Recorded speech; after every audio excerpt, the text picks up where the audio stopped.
My name is Ryan, and until the summer of 2022, I was convinced that Bigfoot was just an old legend. I grew up in Washington State. It's full of forests, mountains, and stories about strange creatures. Whenever anyone mentioned Bigfoot, I'd just laugh. But I'm not laughing anymore. It all started on a camping trip. My friend Mark and I decided to spend the weekend in the woods near the Olympic Mountains. It was a remote spot, a few hours' drive from the nearest town and with almost no mobile signal. The first day passed without incident. We pitched our tent near a small clearing, lit a fire, and started cooking dinner. That's when the first strange thing happened. Somewhere deep in the forest was a loud thud. It sounded as if someone had struck a tree with a huge stick. One thud. Then a second. Then quiet. We decided it must be a hiker or a lumberjack. But a few minutes later, the sound repeated itself. This time from the other side of the forest. It was as if someone was moving around us. Mark even joked. Bigfoot's probably checking out the guests. We had a laugh and forgot all about it. But during the night, I woke up. I was woken by the feeling that someone was near the tent. Outside, there was absolute silence. Then I heard heavy footsteps. Very heavy. Not like a human's, and definitely not like a deer's. Something enormous was slowly walking around the camp. I froze.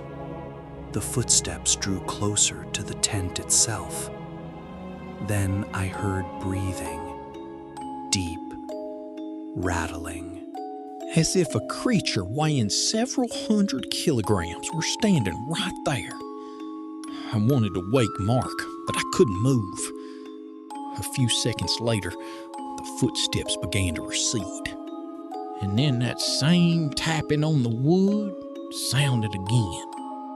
Only now, it was much closer. At dawn, we went out to inspect the camp. And that's when we saw the tracks. Huge footprints. They looked like human ones, but much larger. Each footprint was almost twice as long as my shoe. We took some photos. Mark suggested that someone had decided to play a prank on us. I wanted to believe that was the case. But then things got even stranger. We decided to follow the tracks. They led deep into the forest. After about 20 minutes, we found broken branches at a height of about 3 meters. To have snapped them, the creature must have been incredibly tall. It was then that we heard a cry. I'll never forget that sound. It was unlike anything a wolf or a bear would make. It was a drawn-out roar that sent shivers down my spine.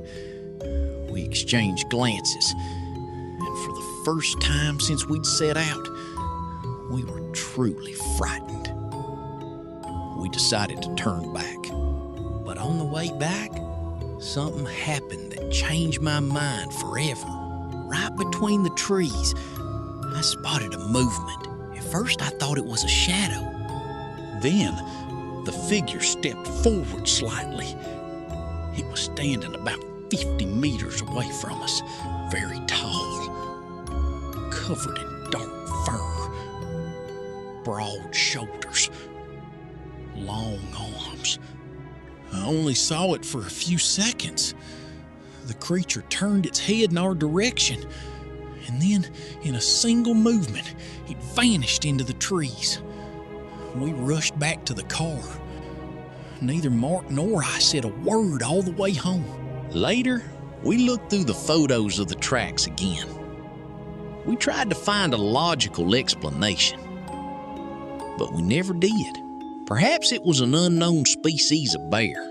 Perhaps it was someone's prank. Or perhaps legends don't exist for no reason.